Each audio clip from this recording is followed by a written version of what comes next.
Hi guys, I'm Swati and welcome to my channel. I make videos around fashion and sewing. Last video में मैंने आपके साथ share किया था कुछ स्विंग की बेसिक टूल्स, आपको किन चीज़ों की ज़रूरत है स्टिचिंग स्टार्ट करने के लिए। अगर आपने वो वीडियो नहीं देखी हो तो लिंक डिस्क्रिप्शन में और आई बटन में वो वीडियो एपिसोड 1 था, उसको ज़रूर देखिएगा। आज की इस वीडियो में एपिसोड 2 में हम बात करने वाले हैं कुछ बेसिक स्विंग टर्म्स के बारे में। कभी कभी हमें किसी टर्म का नाम नहीं पता होता है, लेकिन हमें पता होता है कि वो कैसे काम करता है, इसकी क्या टेक्निक है, तो हमेशा हमें नाम पता होना चाहिए। तो आज की वीडियो में मैं आपके साथ कुछ बेसिक और ज़रूरी टर्म्स डिस्कस करने वाली हूँ स्विंग के रिलेटेड, और इन टर्म्स को मैंने 2 कैटेगरीज में डिवाइड किया है, एक फैब्रिक और दूसरा है सीम्स एंड स्टिचेस। ये दोनों कैटेगरीज की टर्म्स को मैं आज आपके साथ डिस्कस करने वाली हूँ, तो ये वीडियो रहेगी बहुत हेल्पफुल, तो इस वीडियो को एंड तक ज़रूर देखना। मैं मिलती हूँ आपसे वीडियो के एंड में।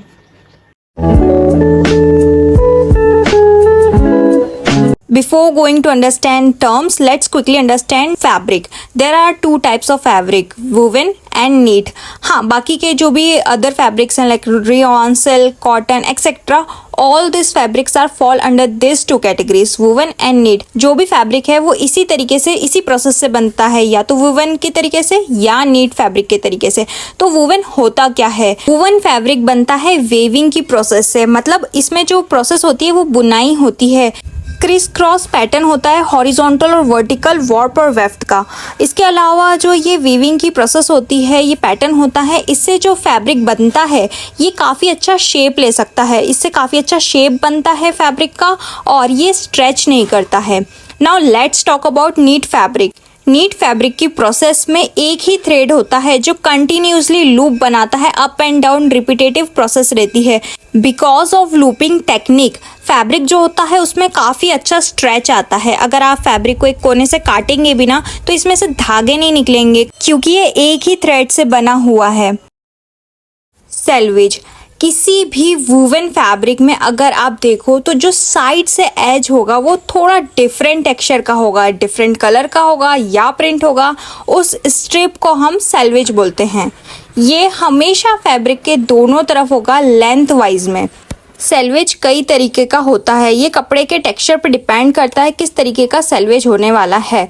पर कभी आपने सोचा है सेल्वेज की ज़रूरत क्यों होती है किसी कपड़े में? तो सेल्वेज की मदद से कपड़ा स्थिर बना रहता है, स्टेबिलिटी बनी रहती है। फैब्रिक, यार्न, वार्प और वेफ्ट अगर सही तरीके से नहीं बुने होंगे, इधर उधर हो गए होंगे, तो उससे आपका कपड़ा एक तरफ लटकेगा और जिससे कोई भी फैब्रिक गारमेंट सही तरीके से बन के तैयार नहीं होंगे। सेल्वेज दोनों साइड से कपड़े को अच्छी तरीके से बांधे रखता है। Now let's talk about grain. कोई भी कपड़ा जब बनता है तो वो यार्न से मिलके बनता है। कपड़ा बनाने के लिए जब धागा की बुनाई होती है, वीविंग होती है, उस प्रोसेस में जो धागे की डायरेक्शन होती है हम उसे ग्रेन बोलते हैं। तो the grain is the direction of the yarn और थ्रेड। ग्रेन 3 टाइप का होता है, एक लेंथ वाइज ग्रेन, एक क्रॉस वाइज ग्रेन और एक bias. Length wise grain, as it name suggest, length wise लंबाई में, तो ये हमेशा लंबाई में रहता है और इसको कहते हैं पैरेलल टू सेल्वेज, ये सेल्वेज के साथ साथ ही रहता है। इसके अलावा जब भी हम फैब्रिक पर कटिंग करते हैं तो मोस्ट कॉमन हम लेंथ वाइज ग्रेन पर ही कटिंग करते हैं, क्योंकि ये स्ट्रेट रहता है, ये लटकता नहीं है और गारमेंट इससे परफेक्ट बनते हैं। इस पर मोस्टली शर्ट, बैक और फ्रंट, स्लीव, प्लेकेट, ये सारी चीज़ें कट होती है और इसमें लीस्ट अमाउंट ऑफ स्ट्रेच होता है। Now let's talk about cross wise grain. Cross wise grain selvedge to selvedge होता है, ये सेल्वेज की लाइन है और ये सेल्वेज की लाइन है, इसके जो ये बीच में ये जो विड्थ है इसी को हम कहते हैं क्रॉस वाइज ग्रेन। ये परपेंडिकुलर होता है, 90 डिग्री होता है लेंथ वाइज ग्रेन के, also known as of grain. Also cross wise grain थोड़ा स्ट्रेची होता है, इस पर हम योक, कॉलर, कफ कट करते हैं।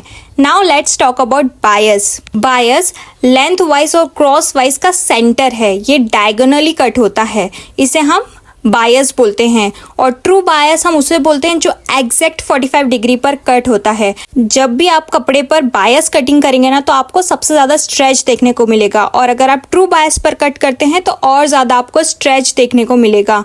बायस पर हम फ्लेयर फॉल वाली चीज़ों को कट करते हैं, skirt, cowl, dresses, umbrella suit, ये सारी चीज़ों को हम बायस पर कट करते हैं। इससे ज़्यादा स्ट्रेच मिलता है और ड्रेस में एक झुकाव लटकन देखने को आपको मिलती है। Now let's talk about grain line. Grain line is just a line जिसमें आगे और पीछे एरो का सिंबल बना हुआ है।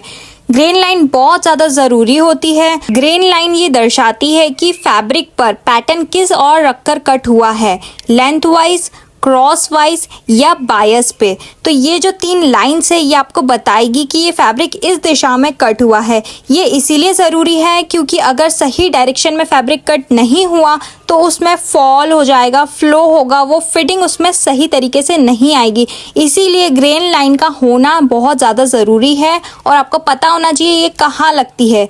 तो जब आप कभी भी अपना फैब्रिक लेंथ वाइज कट करोगे तो आपका एरो का सिंबल ऐसे जाएगा और क्रॉस वाइज में ऐसे और बायस में ये सब सेंटर से जाएगा। तो ये लाइंस इसीलिए इंपॉर्टेंट होती है। Right side and wrong side. Right side कपड़े की सही साइड होती है। ये वो साइड होती है जो हमें दिखानी है गारमेंट में, इसी के ऊपर हमारा गारमेंट दिखेगा आगे जाके। रॉन्ग साइड वो साइड होती है जो अंदर की साइड होने वाली है, फैब्रिक के इन साइड होगी जो दिखेगी नहीं। कुछ फैब्रिक में जिनकी राइट साइड और रॉन्ग साइड पूरी सेम होती है, उसमें आपको डिसाइड करना होता है कि आप कौन सी साइड राइट रख रहे हैं और कौन सी रॉन्ग। कपड़े की जो राइट साइड होती है उसका जो प्रिंट होता है, कलर होते हैं, वो काफ़ी वाइब्रेंट होते हैं, स्मूथ फिनिश होता है, वो होता है राइट साइड। और वैसे ही अगर हम रॉन्ग साइड की बात करें तो कपड़ा थोड़ा लाइट हो सकता है, डल कलर हो सकता है, थोड़ा सा रफ एज हो सकता है, टेक्सचर उसका रफ लगता है। इससे आप पहचान सकते हैं कि ये कपड़े की रॉन्ग साइड है। और इसी तरह आप सेल्वेज की मदद से भी पहचान सकते हैं कपड़े की राइट साइड कौन सी है और रॉन्ग साइड कौन सी है। Facing and interfacing, right sides together, wrong sides together. आपने ये टर्म काफ़ी बार सुनी होगी। इसका मतलब है जो कपड़े की सीधी साइड है वो आमने सामने है और उसको रख कर आप स्टिच कर रहे हैं, उसे हम कहते हैं राइट साइड्स टुगेदर। और वैसे ही wrong sides together vice versa, आप जो रॉन्ग साइड पे स्टिच कर रहे हैं वो रॉन्ग साइड्स होती है, दोनों सामने आमने रखिए। पर जब भी आप ओपन करेंगे तो आपको सीम दूसरी साइड दिखेगी। इंटरफेसिंग, आपने ये टर्म भी काफ़ी बार सुनी होगी, इंटरफेसिंग लगाना। इंटरफेसिंग बेसिकली एक पेपर मटेरियल और वूवन मटेरियल होता है जो आप अपने फैब्रिक में लगाते हैं। ये 2 तरीके से हो सकता है, नॉन फ्यूजिबल और फ्यूजिबल। नॉन फ्यूजिबल थोड़ा सा थिक होता है, उसमें ग्लू नहीं होती है, आपको इसको फैब्रिक में रखकर इसके ऊपर स्टिच करके इसको फ्लिप करना होता है। और फ्यूजिबल होता है जिसमें ग्लू होती है, ग्लू चिपक जाती है, अपने फैब्रिक पर इसको प्रेस करते हैं तो वो स्टिक हो जाता है। ऐसे ही कॉलर कफ में लगती है, बैग्स में यूज होती है। इससे फैब्रिक स्टिफन अप रहता है और वो ज़्यादा अच्छा फिनिश लुक दिखता है। Category 2, seam and stitches. So हमारी फर्स्ट टर्म है सीम। जब आप 2 फैब्रिक को एक साथ रख कर उस पर सिलाई लगाते हैं उसको हम बोलते हैं सीम। और जब आप ये फैब्रिक को ओपन करेंगे तो आपको दिखेगा कि आपने उस साइड स्टिच करा है और अंदर आपको स्टिच नहीं दिख रही है, तो बेसिकली ये सीम होता है। जो 2 फैब्रिक को रखकर सिलाई होती है उसको हम सीम बोलते हैं। साइड सीम वो होती है जो साइड में होती है, उसे हम कहते हैं साइड सीम। सीम फिनिश्ड प्रिवेंट करता है रॉ एजेस के जो हमारे फ्रे निकलते हैं उससे। अगर आप ओवरलॉक कर देंगे, जिगजैग कर देंगे स्टिच तो ये फिनिश्ड हो जाएगा, इसके बाद आपके धागे नहीं निकलेंगे। सीम अलाउंस, जो हम एक्स्ट्रा पार्ट हम छोड़ते हैं उसे हम सीम अलाउंस कहते हैं। पैटर्न बनाते वक्त भी हम पैटर्न पर सीम अलाउंस छोड़ते हैं और कई बार पैटर्न पर सीम अलाउंस नहीं होता है तो आपको फैब्रिक पर लगाना होता है। और अगर हम बहुत एज पर सिलाई कर देते हैं ये साइड से उसकी सिलाई खुलने लगे, इसीलिए सीम अलाउंस देना ज़रूरी है। Ease allowance means extra inches in size. Suppose अगर किसी का बस साइज है 32, उसमें अगर आप 2 एक्स्ट्रा कर रहे हैं 34, तो जो ये 2 हमने एक्स्ट्रा ऐड किया है इसे हम कहते हैं ease allowance. Back stitch and top stitch, सिलाई करते ही में स्टार्टिंग में ही जब आप आगे पीछे 1-2 बार सिलाई को पक्की करते हैं उसे ही हम कहते हैं बैक स्टिच। इसको आपको स्टार्टिंग में करना होता है और एंड में जब आप एंड कर रहे हैं वहाँ पर करना होता है। एंड से क्या होता है, सिलाई नहीं खुलती है, इससे सिलाई पक्की रहती है। इसके अलावा है टॉप स्टिच। जब हम राइट साइड करते हैं फैब्रिक को और ऊपर की साइड हम एक स्टिच देते हैं या तो नेक लाइन पे या आर्म होल पर, उस स्टिच को हम बोलते हैं top stitch. Fourth one is basting, set of long stitches.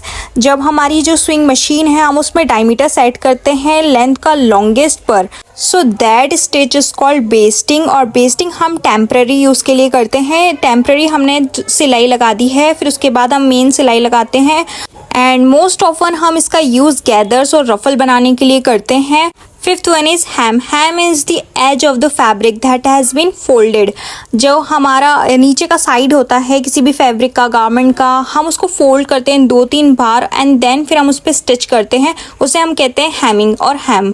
तो इससे क्या होता है, हमारे जो भी थ्रेड्स हैं वो नहीं निकलते हैं और फैब्रिक काफ़ी फिनिश्ड लगता है। आई होप गाइस ये वीडियो आपको हेल्पफुल रही होगी। और अगर आपका इसके अलावा भी कोई डाउट है, कोई क्वेश्चन है, कोई सजेशन है तो आप मुझे कमेंट बॉक्स में ज़रूर बताइएगा। और आपने यहाँ तक वीडियो देख ली हो तो इस वीडियो को लाइक करना, कमेंट करना, शेयर करना अपने दोस्तों के साथ और सब्सक्राइब करना, चैनल को मत भूलना। और मैं मिलूंगी आपसे अब एपिसोड 3 में। Till then bye, take care.